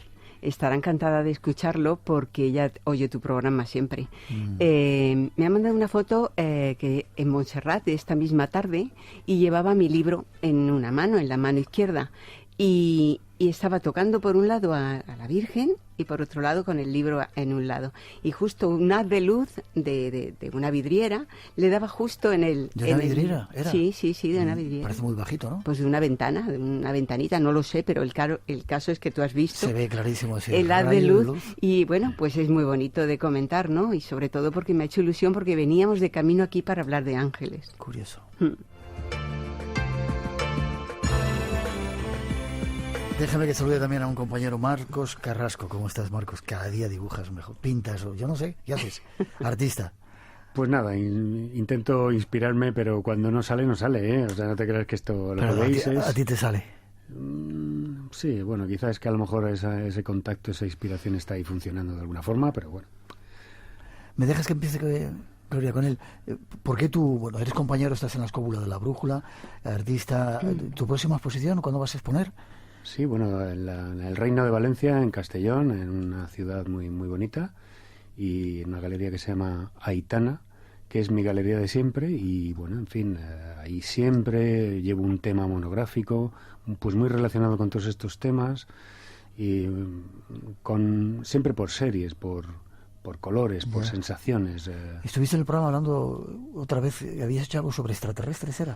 Mira, yo estuve aquí hace como 2-3 años, y sabes tú mi especial interés por representar mundos que no son asibles al conocimiento.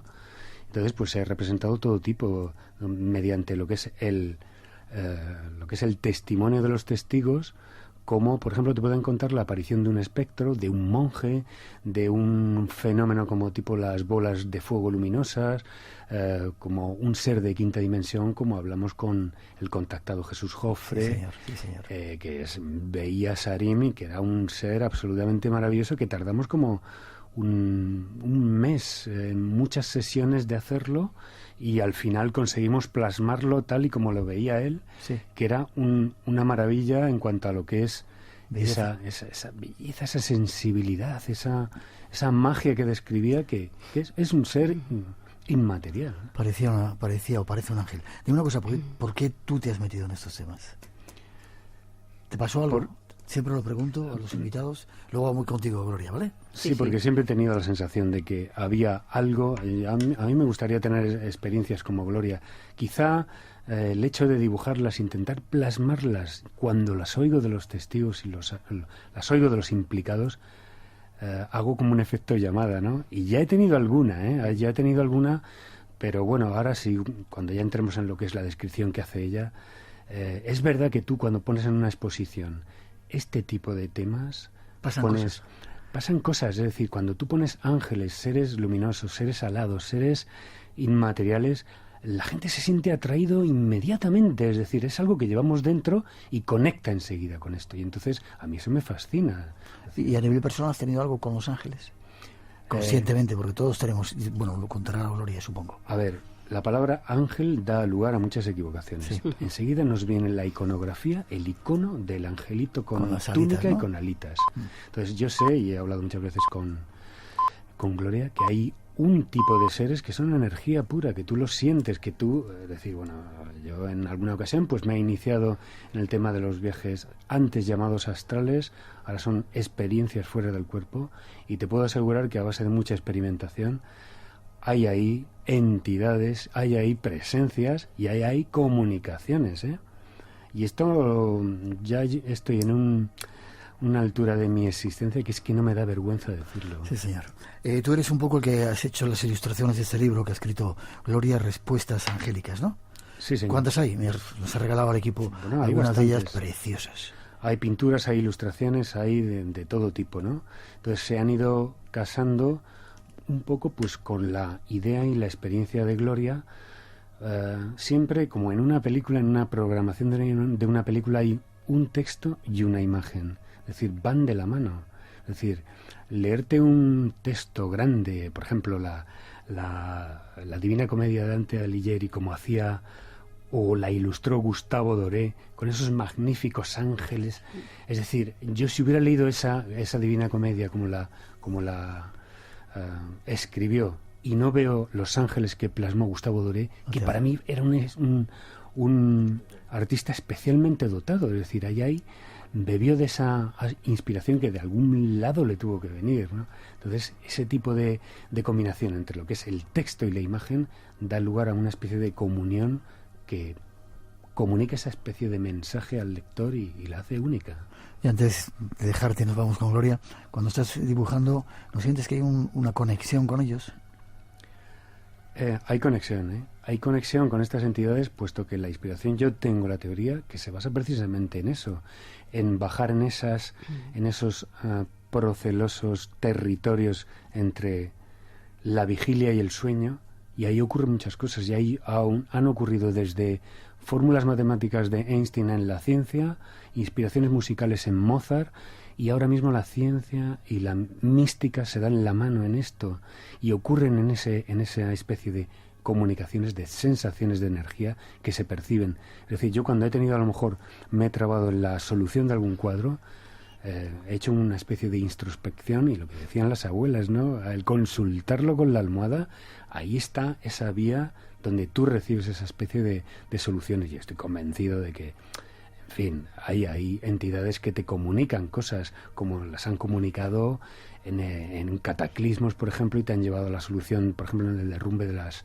Torres Gemelas, en los tsunamis, en los terremotos. Ha habido gente que ha salido de temas muy complicados y han sentido las voces, montañeros que han tenido y han conseguido entrar en ese camino de solución a una debacle existencial que veían que se les venía encima, y en el último momento han sentido esa especie de guía. Y yo, es decir, bueno, yo cuando hablo de esto se me pone la carne de gallina, pero es decir, no penséis en los ángeles con túnicas y con alitas, son mucho más que eso. Esta noche, caminando junto a ellos, queremos descubrirlos.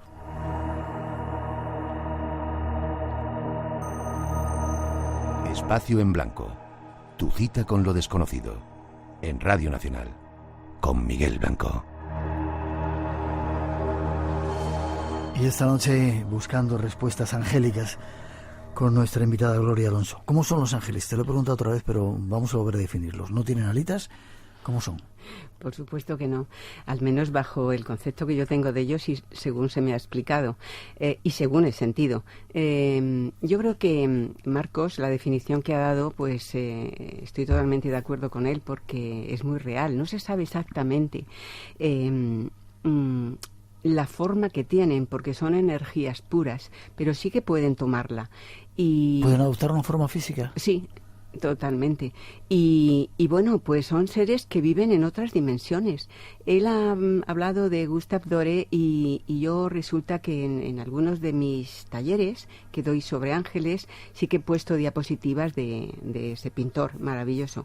Y según él concebía, el mundo estaba rodeado de diferentes miriadas de ángeles de todo tipo. Claro, los pintaban en aquel entonces pues con alas, pero hay que entender que las alas son simplemente significan simplemente el atributo para volar, el atributo para volar y la rapidez con que se trasladan.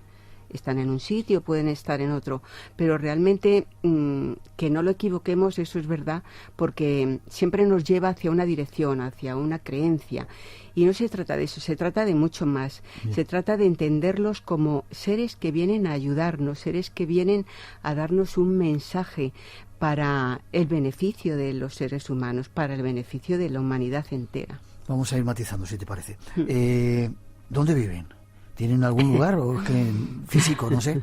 ¿Y cómo se puede explicar eso desde un punto de vista racionalista, que sabes que es lo que impera hoy en nuestra sociedad, ¿no? Tú le dices a un niño que es esto en Los Ángeles y ya ni se lo creen. Bueno, a ver, nosotros vivimos en la tercera dimensión, pero sí, es que hay más dimensiones. Sí. Bueno, dentro de esas dimensiones se establece la idea de un ángel, de una dimensión, de otra superior y así sucesivamente. Una especie de jerarquía, tal y como nos la contaban, pero que realmente no es tal. Todos los niveles angélicos tienen la misma importancia, o al menos así me lo han dicho. Lo que sucede es que podríamos entenderlo como que algunos están más cercanos a la tercera dimensión que otros, y esos que están más cercanos tienen más relación, o tratan de obtenerla, una relación con el ser humano. O sea que digamos que hacemos un trabajo en equipo. Ya, energía. Hombres o mujeres son no tienen sexo, no, es algo que son energía pura, entonces sí que tienen inteligencia y sí que su esencia es amor. Vale, en alguna parte se les ve Dios y rodeado de ángeles, de angelitos, ¿no? Es así un poco, pertenecen a diferentes dimensiones, como has dicho, cada uno se dedica a una cosa concreta y hay alguno que esté más cerca, no sé si de la fuente, de Dios, de la fuente. Bueno, pues sí, yo siempre comento que los ángeles para mí, es algo personal, son como pensamientos de la fuente, llamémosle Dios o llamémosle como queramos, también podemos decir pues la conciencia universal, el gran espíritu, ¿no? Esto significa lo mismo, ¿no? Es esa gran inteligencia cósmica que de alguna manera hemos salido todos de ahí, ¿no?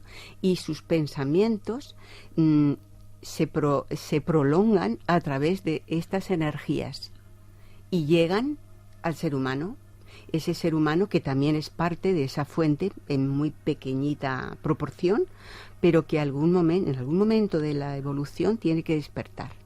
Y antes, cuando hablaba Marcos y le preguntabas que si él había tenido pues alguna experiencia con los ángeles, yo estoy segura que sí, porque tiene una sensibilidad demasiado grande para pintarlos. Y yo alucino con las pinturas de Marcos, y de hecho pues me puse muy contenta cuando le pedí si me podía pintar la portada, y él no solo me ha pintado la portada, sino que me ha ilustrado el libro, que por cierto pierden un poquito porque lo de dentro está en blanco y negro, pero es una maravilla. Y él tiene esa sensibilidad, y yo creo que los ángeles le han puesto en mi camino. Seguro. Hay una cosa que quería comentar, que yo es te comento como, luego otra. como muy simbólica, es decir, cuando una persona se acerca a tu arte y percibe eso y hablamos, y de repente dice, voy a sacar un libro, y encima se llama Gloria, hay algo que hace puff, y se explota por ahí, por algún sitio, ¿no?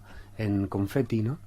Y entonces realmente dices, bueno, esta es una sincronicidad, es una cosa que voy detrás de ella, y es como ya he dicho, la figura del ángel, la pongas como la pongas, en el público en general tiene un atractivo enorme. Dime una cosa, ¿podemos poner esas fotos, las fotos de tu obra en nuestras redes sociales para que la vean los oyentes? Que sí, claro. Vale, déjame que pongamos un poco de música y seguimos. Así que vais a poder ver esas fotos, ese trabajo de Marcos Carrasco y que está en ese libro. Cuando adoptan forma humana esos ángeles, ¿cómo se aparecen? ¿Y por qué lo hacen? Si es que lo hacen. Bueno, yo hace unos años que estuve aquí presentando mi primer libro, ya te conté que había tenido una experiencia muy clara de una manifestación angélica. Clarísima, porque además sí que lo han hecho, porque yo conozco muchos casos que me han contado, ¿no? Pero resulta que no te das cuenta hasta que la historia no ha pasado. O sea, hasta en ese momento no eres capaz de darte cuenta. Es tan natural, es tan real. ¿Pero qué significa? ¿Que te encontraste con alguien, una persona normal, hablaste con ella, cuando claro. se fue dijiste, anda, sí, es un ángel? Sí, porque, claro, Cuéntame la historia, cuéntanos la historia. Bueno, es la historia que más cuento, porque es la historia que yo viví más palpablemente, y fue en Praga. En Praga buscábamos un lugar donde cenar, donde comer, y alguien nos llamó. Y no conocíamos a nadie porque estábamos solos, mi marido y yo, y nos llamó desde una calle cercana, nos llamó. Y alguien que quería pillaros para venderos algo, claro, sacar la comisión, llevaros al hotel. Íbamos un poco con miedo, digo, a ver qué quiere este señor, porque además tampoco conocíamos el idioma. Nos acercamos y él, un poco por señas, un poco hablando como podía, porque hablaba raro, pero en una voz muy melodiosa, muy encantadora, nos indicó un escaparate oscuro y nos dijo que aquello era bellísimo, que era como el Museo del Prado, a su manera. Ese señor era... era guapo, era rubio, era alto. Un señor mayor. ¿Por qué? Yo a veces lo he pensado, digo, a lo mejor si te llama una persona más joven, desconfías más y no te acercas. Pero un señor mayor, con un aspecto de santo, de bondadoso, con un abrigo beige, que yo lo cuento en el libro primero, que era el señor del abrigo beige, porque era un abrigo muy clarito. Y normalmente allí, cuando nosotros fuimos, la gente vestía de oscuro. Ya. Normalmente, y nos llamó la atención, y llevaba también un sombrero del mismo color.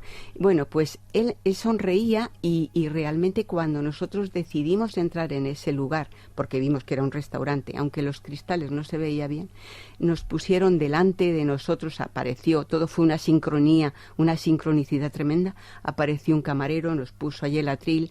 Allí se cobraban euros, cosa que a nosotros nos vino muy bien porque no sabíamos, antiguamente estaba la moneda. Y cuando decidimos entrar, él ya se marchó.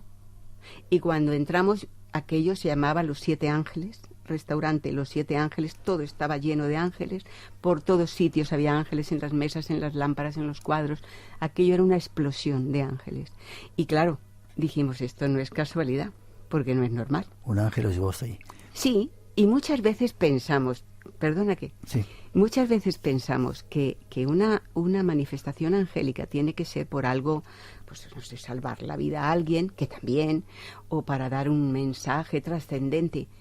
Y no pensáis una cosa, no pensáis que simplemente por ayudar o por jugar pueden estar ahí. Entrar en contacto con nosotros. Sí. ¿Cómo se llama tu marido? José. José, ¿tú también lo viste? ¿No querías hablar? Acércate al micrófono. Sí, por supuesto. ¿Y es como lo cuenta tu mujer o está un poco...? Totalmente. Tampoco para allá. Totalmente como lo cuenta. Sí. Además es que nos sorprendió mucho porque normalmente era un mes que hacía frío y todo el mundo iba vestido de negro por aquella zona y la gente era muy... no sé, muy seria, nadie se reía ni sonreía, en el metro iba toda la gente callada y este hombre era todo de beige, con unos ojos azules preciosos, con un pelo blanco casi rubio, y nos llamaba y decía, Museo del Prado, beautiful, Museo del Prado. Y cuando nos acercamos y no se veía nada, cuando el hombre ya se vio que íbamos a entrar, cuando nos volvimos ya no estaba, se había ido, ¿no? Y cuando la sorpresa fue llegar y ver que el restaurante era Los Siete Ángeles. Los Ángeles. Y ya fue algo impresionante. A veces llega a nuestro mundo.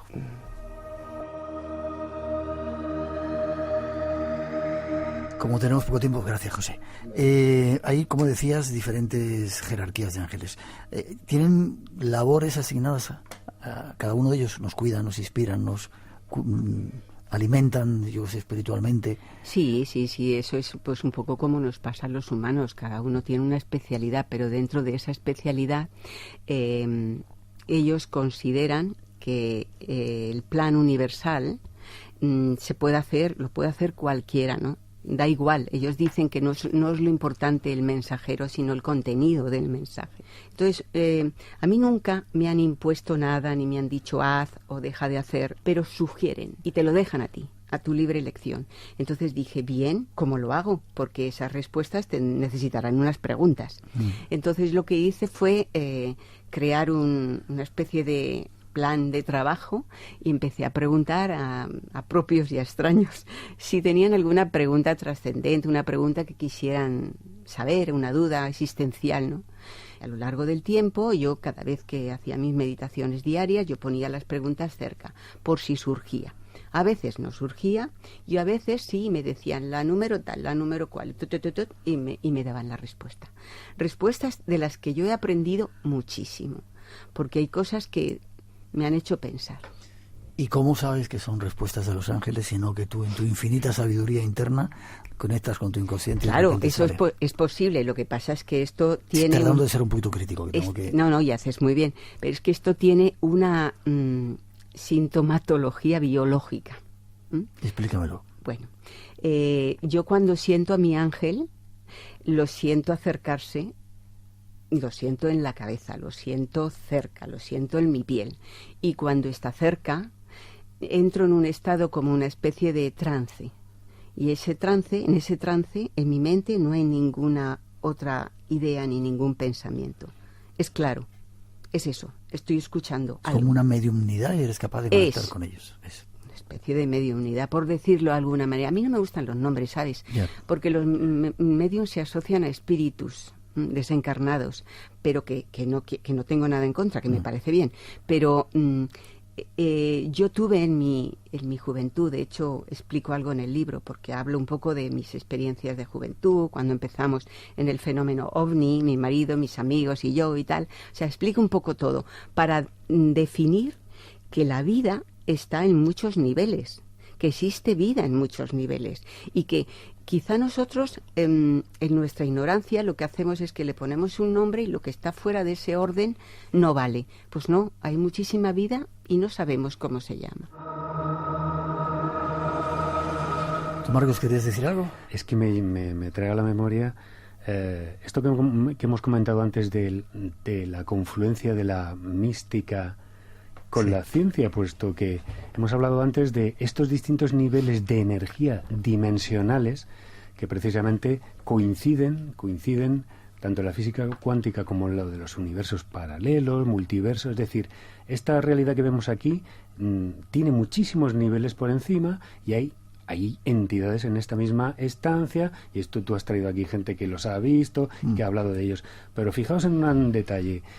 Esto que ha estado sepultado durante 2000 años de cristianismo, de catolicismo, como son los niveles, que son los serafines, los querubines, los tronos, dominaciones, ángeles, arcángeles, divinidad y el hombre, ¿cuántos niveles son? 11. Estos 11 niveles coinciden justamente con los 11 niveles o 11 dimensiones que los científicos se han puesto de acuerdo en que habría en la existencia. 11 dimensiones.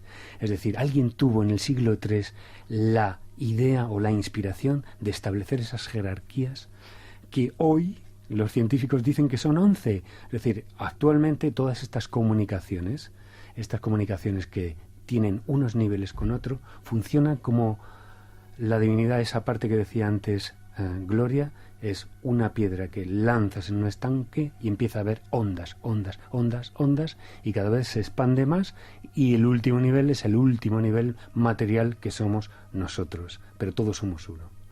Muy bien explicado.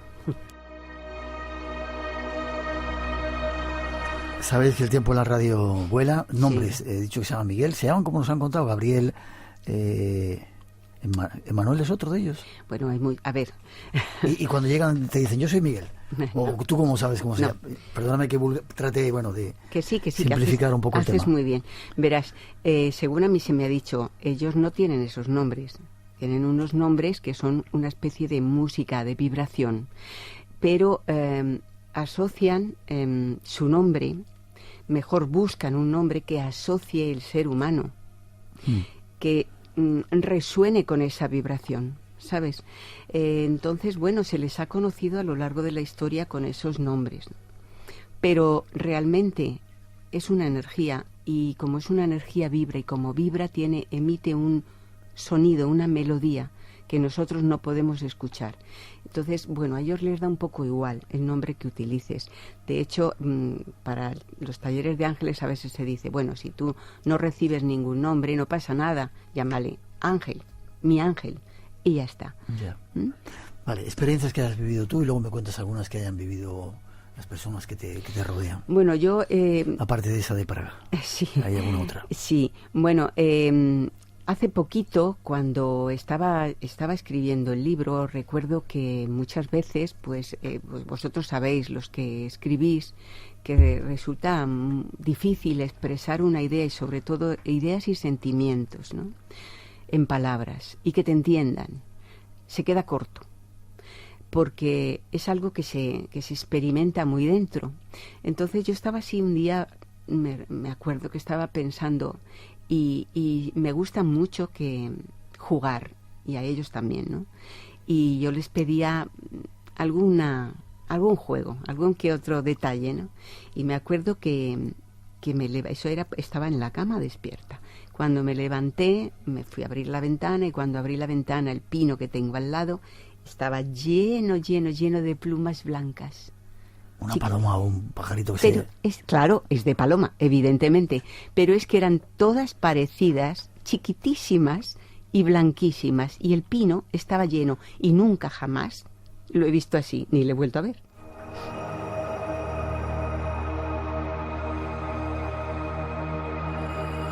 Esta noche estoy siendo malo, por eso te critico un poco, Gloria. Tu crítica. Dime una cosa, ¿alguna otra experiencia que hayan vivido la gente que está a tu alrededor, que te haya contado algo? Sí, bueno, hay varias experiencias. Una de ellas, pues, es de una persona muy querida por mí, que estaba cuidando a su cuñado en un hospital, que él estaba muy malito, que le faltaba muy poquito para desencarnar.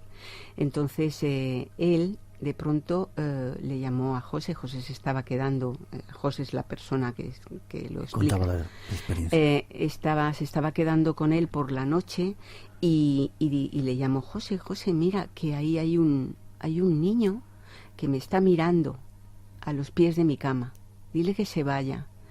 Y claro, enseguida José, pues una persona sensible también, pensó que como le quedaba poquito de vida, pues estaba viendo cosas, y entonces él hizo que se tranquilizara y le dijo: bueno, no te preocupes, que ese niño está aquí, pero es un niño porque te está cuidando y tal. Sí, bueno, pero es que me está mirando y tal. Y él lo veía como un niño pequeño que estaba a los pies de su cama, y al poco tiempo murió. ¿Existe el ángel de la guardia? Sí, guarda. Sí, guarda. Que te guarda. Sí. Sí, claro que existe. ¿Cómo? Existe, pero tenemos más. ¿Sí? Sí, no ángeles guardianes. Hay un ángel que te acompaña a través de todas tus encarnaciones.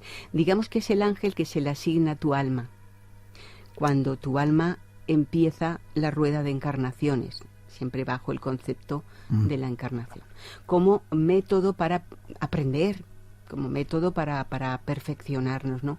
Para espiritualizar nuestra materia, ¿no? Entonces, el ángel que te guarda es el ángel que te acompaña a lo largo de las diferentes vidas. Tanto te acompaña en la vida terrena como te acompaña en el otro nivel. Está contigo. Forma parte de ti. Por eso es fácil escuchar al ángel guardián, siempre que hagas un trabajo de purificación adecuado. Ya. Y luego hay otras entidades, si lo queréis llamar ángeles, o otras entidades, otros guías, que se ocupan de inspirarte, a lo mejor en los estudios, en el trabajo, en tu día a día. Se ocupan de ayudarte, se ocupan de favorecer ciertas cosas que te van a venir bien, como ayudándote a acercarte las oportunidades de crecer. Otra cosa es que luego tú las veas y las quieras acceder. Para terminar, forma de conectar con ellos. ¿Cómo podemos conectar con ese mundo angélico? Para mí la mejor forma es algo personal, ¿eh? La mejor forma es madurarte internamente. O sea, así de buenas a primeras, yo nunca he oído hablar de ángeles, de pronto en tu programa lo estoy escuchando y quiero mañana comunicarme con mi ángel. Eso no es fácil, no es así. Mira, en mi experiencia, yo empecé muy jovencita y desperté la mediumnidad. Muy jovencita, tendría 20 y pocos años. Y tuve 2 años muy tremendos en el sentido de que, bueno, que era un no parar, porque claro, cuando despiertas la mediunidad de golpe, sin tener una guía, sin tener a alguien que te ayude, pues estás continuamente en trance y de trance en trance, y es tremendo, ¿no? Y recogiendo toda la información que puede venir de fuera, ¿no? Entonces llegó un momento, y yo estoy convencida de que era mi ángel de la guarda, que aquello se me cortó. Pero claro, como somos los humanos, yo por otro lado también deseaba aquello, porque yo estaba muy bien en esos trances, y comunicándome pues con una y otra espíritu, ¿no? Entonces, ¿qué pasó? Que se cortó durante un tiempo, años, Y yo me dediqué a cuidarme, a cuidar de mi familia, a tener hijos, y cuando de pronto apareció el fenómeno, apareció de otra manera, apareció ya directamente mi ángel guía. Tú ya habías madurado y podías verlo de otro. Sí, porque yo estuve durante todo ese tiempo meditando, haciendo trabajo interno, leyendo, poniéndome un poco al día de todo lo que es el mundo espiritual. Pero yo no ponía la figura de los ángeles nunca. Ya. Porque yo no, me daba igual. Lo que a mí impactó fue que cuando yo tuve, por primera vez después de años, una cercanía, la cercanía de mi ángel fue totalmente distinto, fue maravilloso, fue todo amor, fue una explosión de amor y de luz. Y yo dije, ¿quién eres internamente? Porque no me podía mover. Y él me dijo, soy tu ángel, soy Miguel. Y con eso me quedé. ¿Por qué me dijo, soy tu ángel? Porque probablemente es una forma de que yo lo entendiera. ¿Sabes? Pero no me has contestado. No, Forma de contacto. ¿Cómo puedes entrar conectar con ellos? Prepararte, has dicho, madurar, y luego de repente llegan. Conociéndote a ti mismo. Yo siempre lo digo, mira, doy meditación 4 días a la semana. Y lo hago gratis, además, ¿eh? O sea, no tengo ningún interés en que la gente vaya o no vaya. Simplemente lo digo porque estoy convencida. Ya. Un trabajo de autocrecimiento interno es básico para poder contactar no solo con ángeles, sino con tu propio ser interno. Necesitas aprender de ti. No nos conocemos en absoluto. Tenemos que purificar la materia, tenemos que purificar la personalidad, conocerla, aceptarla, sí, pero transformarla también. Y una vez que ese proceso de transformación se va haciendo la cercanía con todos los seres de nivel inmediatamente superior. Les queda muy pensativo, Marcos, te veo ahí. Sí, porque me acaba de venir a la memoria que todo eso que ha dicho Gloria de la autoindagación, pero con un vehículo que añadiría yo, que es el silencio. Exacto. El silencio no lo tenemos hoy en día cotidianamente. Por favor, todo el mundo está metido en sus tablets, en sus móviles, sí, con los auriculares. Es decir, por favor, desconectaros de todo eso. Meteros en una habitación, no os digo que os pongáis en plan yogi, budista y tal, pero entrar unos minutos en silencio. Ya veréis cómo hay muchas energías que salen de vosotros y que vienen a vosotros, ¿eh? Y eso es un vehículo también de la inspiración y de contacto con estas entidades. El silencio y también el duermevela en el sueño, como he dicho antes. El silencio es meditación. Marcos Carrasco, forma de contacto contigo. Ha sido un placer volver a tenerte en el programa. Forma de contacto, bien quieras saber más, ver tus obras. marcoscarrasco.com, así de sencillo. Gracias, un placer. Y tienes poderes, el otro día me dijo, nos vamos a ver pronto. Nos hemos visto pronto. Gloria Alonso, forma de contacto contigo. Pues mira, yo te voy a decir mi correo y te voy a decir por qué se llama así. Mi correo es Gloria Alonso, le quitas una A, Gloria Alonso, _mi de Miguel, MI, @yahoo.es. Gracias por haber estado aquí, por este libro, por esas respuestas. Gracias, José. Gracias a ti, Miguel. Lo que debe ser estar con ella todo el día, ¿no? Un placer, los veo pronto. Está acostumbrado. Muchísimas gracias. Gracias a vosotros.